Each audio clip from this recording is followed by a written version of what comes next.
In this session, we are going to discuss about setText method and getText method.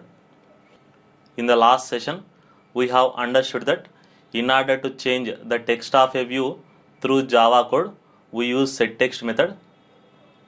Just like setText is a predefined method of Android framework or Android software, similarly, getText is also a predefined method of Android framework with which you can get the text of any view. Remember, setText method is used to change the text of a view. Opposite is getText. GetText method is used to read the text of a view. Here I would like to make an important note. You can use setText method and getText method for any view. That means you can use these two methods on edit text or text view or button, in fact on any type of view. Let me explain these two methods pictorially.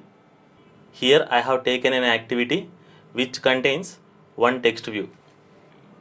Here, to change text of this text view through Java code, we use setText method, and whatever the new text you want to apply on this text view, you can pass as a parameter to this setText method. For example, if I want to change text of this text view to welcome, I can pass that value welcome in double quotation for this setText method. And similarly, to get or read the text of this text view through Java code, we use getText method. Let me show you the syntax for using getText method. Syntax means the rules and regulations that we have to follow to use getText method. Since the text of this text view is a string, the code will look like this. We have to declare a variable string s equal to tv1 dot getText dot toString. Here I am assuming tv1 is the variable of text view. So since we want to read the data from text view 1, so I am using tv1 dot getText dot toString. Remember, it is mandatory to use toString method because this getText method will not return string value, it will return something else. We have to convert that something else into string format. We have to convert that something else into string format because we are reading into a string variable. What does getText method will return? We will directly see in the Android Studio. Similarly, even while using setText method also, we have to use text view variable tv1 dot setText welcome. That is how to use setText method, and that is how to use getText method. I hope you understood the difference between setText method and getText method. Now let me use these two methods in our next project. In order to understand these two methods, let me take a requirement. Now the requirement is, let us say I have a screen like this, or I have an activity like this in our application, and assume that this activity contains two text views. Here you can observe large text and large text, both are text views. First requirement is apply the text welcome to Android to the first text view through XML code. So I hope you remember there are two ways to apply text on a view, either through XML file, that is static approach, or through Java code. Now we will set text for first text view through XML code. Next requirement is through Java code we have to read the text of first text view, and we have to apply same text on the second text view through Java code. What I am trying to say here is, I will give a clue. Through Java code we have to read the text of first text view, take into a string variable, and whatever the data you have taken, you have to apply same text on the second text view. Okay, let us do this application through Android Studio. Now let me create a new studio project. Let me name this application as 7th application. Let me click next. Now let me take empty activity, click next, and click finish. Now let us wait for Gradle to finish its process. Remember, no matter how big your project is or how small your project is, first you have to design all the screens, then only you have to go for Java coding. So we know that for every activity, conceptually it contains two files, one XML file for designing and one Java file for writing code and one Java file for writing logic. First we will design the screen in XML file as per the requirement. Requirement says that we have to take two large text views. Let me open XML screen design. Now let me open XML screen design. Let me zoom screen design. As per the requirement, we have to take two large text views. So first what I will do, I will remove this small text view. Removing is very simple. Select that with your mouse and click delete button. It will be removed automatically. Now here you can observe on the left hand side of GUI toolkit under widgets, there are four different types of text views: plain text view, large text view, medium text view and a small text view. If you take large text view, the font size will be larger. If you take small text view, your font size is smaller. So as per the requirement, let me drag and drop two large text views. Android Studio comes with automatic save plugin. That means whenever you do design changes, automatically file will be saved. You don't have to press Ctrl S for saving the files. Now the first requirement, apply the text welcome to Android to first text view through XML code. Tell me how to do this. Let me show you three different approaches for doing this first requirement. First approach is go to text perspective, go to your first text view and change the text to welcome to Android. So it is reflecting automatically here. That is first approach. Second approach is directly you can double click on this view. It will show a small intelligence window. Here also you can change the text of any view.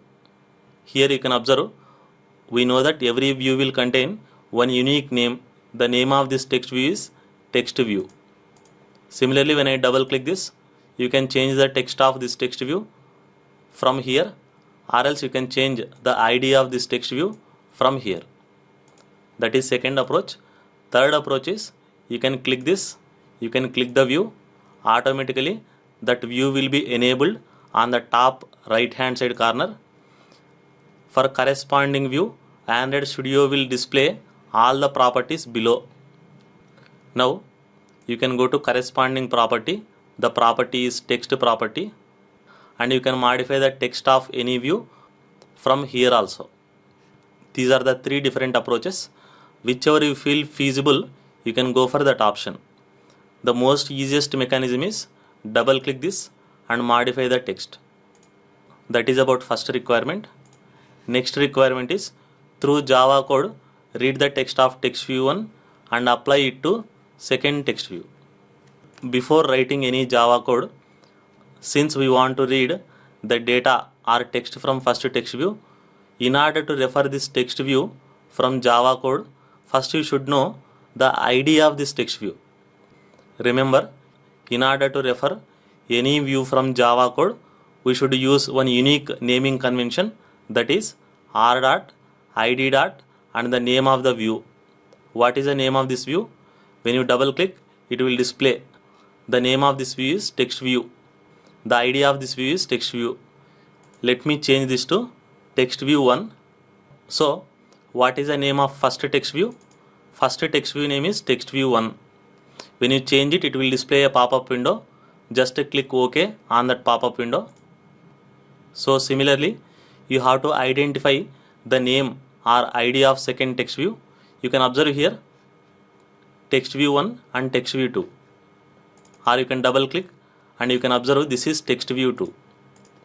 While reading the text from first text view, we have to refer r dot id dot text view 1.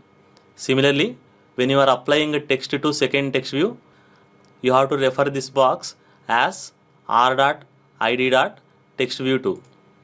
Now with this basic understanding, let us go to Java code and let me write the code. No matter whether your project is small project or big project, there are 3 steps. First step is declare all required variables within the class and above onCreate method. Let me enable line numbers. So what I am trying to say here is, whatever the variables you need, you have to declare at line number 7. Tell me how many variables are required. It's very simple. We wanted to read the data of text view 1 and we wanted to apply to text view 2. So since there are 2 visible components, so we have to declare 2 variables. Both variables belongs to text view class because both are text views. So let me write first step here. You don't have to do research. As you are typing, Studio will automatically display intelligence window with help. Select appropriate class with enter button. Now declare 2 variables, tv1 comma tv2. tv means text view 1, tv2 is text view 2. Now after this, we have to go inside onCreate method. Step 2 is, after set content view, initialize all variables. Tell me how will you initialize variables? Since text view 1 and text view 2 are visible components, to initialize visible components, we should use a predefined method called as findViewById method. Now let me show you. Text view 1 equal to select findViewById. Now tv1 should point to first text view. What is the name of first text view? r dot id dot. See, intelligence window is automatically showing all views. Select first text view, semicolon. Now we know that whenever some error comes in the Studio, I told you that you have to put cursor on that line and just press Alt Enter. Studio will display suggestion box to remove the errors. I'll press Alt Enter now. It is showing me typecast to text view type because we know that findViewById method will return view type, but you are catching into tv1. tv1 is a variable of text view type, so we have to cast it to text view type. Similarly, let me initialize text view 2. Observe carefully, I am not writing first parenthesis. Directly I am using findViewById method. You have to type as less as possible. You have to take as much help as possible from Android Studio. Now tv2 is pointing to text view 2. Again, how to remove this error? Just put cursor here, press Alt Enter, select first help. That's it. Initialization is over. Now step 3 is, we have to write logic. Now what is the logic? Logic is, first step, read the data, read the text of first text view into a string variable. If you remember how to read the text, for reading the text from any text view, we should take string s equal to that text view variable name dot get text dot toString. Next, once you take that text into a string variable, now you have to pass that string variable value to second text view. For that we have to use text view 2 dot set text and pass that string variable here, that is string s. Let me write the code. Be careful, in string s is capital letter. String is a predefined class, so s should be capital letter. String s equal to tv1 dot get text. Select get text method and press dot operator, convert into string and put semicolon. So what this line will do? This line will read text of text view 1. Now we have to apply that value, whatever text view 1 contains, now that value is in s. Now we have to apply this value to text view 2. So text view 2 dot, for applying a new text, we have to use set text method. For this set text method, either you can pass a new value in the double quotation, or else if you are already holding any text value in a string variable, you can directly pass that string variable as the parameter for this setText method like this. Be careful when you are passing any variable to the method, you should never put that in the double quotation. I will show you what's the problem if you put like this. That is a basic rule of any programming language. So with this, code is over. Now tell me what this line is doing. This line is setting a new text to text view 2. That new text is available in the string variable yes. So this is as simple as that. Now let me run the code. After running the code, first text view contains welcome to Android. When you run the application, we know that Android operating system will go to first lifecycle method, that is onCreate, where we are pointing TV1 to first text view, we are pointing TV2 to second text view, read data from first text view into yes and apply that latest text to text view 2. That is a code for our requirement. First let me launch Genymotion to test this application. Now just click start to start Genymotion. Now I can close background window. Let us wait for Genymotion to boot up. Genymotion has booted up. Genymotion has started. Now let me run the application. Select Genymotion, click OK. Once Gradle finishes building the application, automatically ADB will push your application to Genymotion. Finally, you can observe the output. The desired output came. Whatever is there on the text view 1, we have read it. We have applied same text on the text view 2.